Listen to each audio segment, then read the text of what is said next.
Labą dieną, mano mylimiausi žiūrovai. Aš šiandien noriu Jūs pasveikinti su nuostabiausia pačių metų švente, šventomis kalėdomis. Ir savo pasveikinimą pradėti štai tokia istorija. Vieną kartą ėjo žmogus ir pamatė kokoną. Tame kokone jis pamatė mažą skylutę. O toje skylutėje gyveno mažas drugelis, kuris norėjo išsiristi ir pagaliau išvysti mūsų nuostabųjį pasaulį. Tas žmogus labai susidomėjęs stebėjo šį nuostabų reginį ir jisai net stebėjo kelias valandas, kol tas mažas drugelis kokonėlį po truputį stengėsi padidinti skylutę. Ir tas žmogus tiesiog pamatė, kad tas drugelis toks yra pavargęs, išsekęs ir kad kiek laiko jis jau praleido, stebėjo tą drugelį, bet ta jo kokono skylutė nekiek labai po mažą dalelę didėjo. Ir tas žmogelis pagalvojo, kad tikrai gaila jam to mažo drugeliuko ir kad jisai nori jam padėti. Jis išsitraukė peiliuką ir šiek tiek prakirpo skylutę ir tada drugelis išsirito ir drugelis iškart išsilaisvino, bet jis buvo toks pat bejėgis ir silpnas ir jisai negalėjo skristi. Žmogelis pagalvojo, kad tiesiog praeis kažkiek laiko ir drugelis atsigaus, sustiprės ir jis pradės skristi. Bet jis laukė ir tai neįvyko, drugelis nepradėjo skristi. Jis vilko žemę savo leisgyvį kūnelį ir jis negalėjo skristi.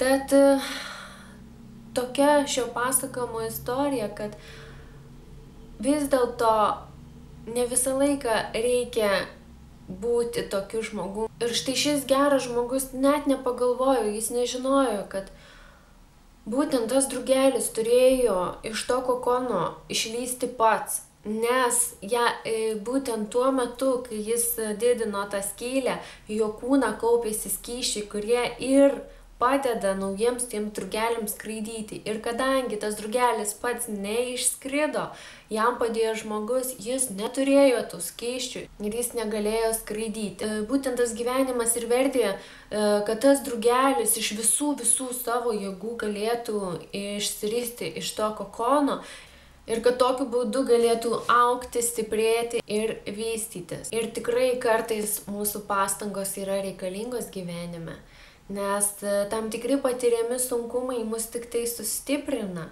mums uždeda tarsi šarvus ir mes esam daug stipresni šiame tikrai kartais nelengvame gyvenime ir galime judėti į priekį, nes mes sugebame nugalėti ir tam tikrus sunkumus. Jau jėgų, bet man gyvenimas tik davė sunkumus, kad aš galėčiau juos įveikti. Aš prašiau išminties, bet gyvenimas man davė tik tai problemas, sugebėčiau jas išspręsti. Aš prašiau turtų, bet gyvenimas man davė protą ir jėgų, kad galėčiau dirbti. Aš prašiau galimybės skristi, bet gyvenimas man davė jėgų, kad aš galėčiau visas kliūtis įveikti. Aš prašiau tik meilės, bet gyvenimas man davė žmones, kad galėčiau jiems padėti. Aš prašiau gerovės, o gavau tik galimybės. Aš negavau nieko, ko aš prašiau, bet aš gavau viską, ko aš norėjau. Tai štai šią istoriją aš norėjau jumis pasveikinti su šventomis kalėdomis. Ir kad jūs prašydami tam tikrų stebuklų pagalvotumėt, ar tikrai jų reikia, ar jūs tikrai gavę tos stebuklus būsite dar tobulesni, dar laimingesni. Aš tiesiog norėjau jums palinkėti, kad jūs būtumėt visą laiką gerai žmonėm, kad jūs visą laiką rastumėte laiko savo artimiesiems, kad jūs visą laiką rastumėte jėgų padėti žmonėms, kuriems tikrai reikia jų pagalbos ir kad ta pagalba nebus per didelė, ar kad tie žmonės tikrai gyvenime, kad ir kažkada galės patys susidoroti su sunkumais. Aš linkiu jums tiesiog, kad jūs būtumėte savimi, kad jūs eidami gatve nusišypsotumėte, kad jūs tiesiog jaustumėte širdį, kad esate laimingi, mylimi ir linkiu jums pačio gražiausio jūsų kalėdų šventinio stalo. Pasidalinkite tuo maistu su savo artimaisiais. Ir ačiū, kad esate su manimi ir linkiu jums tikrai nuostabaus šių kalėdų vakaro. Iki kitų susitikimų.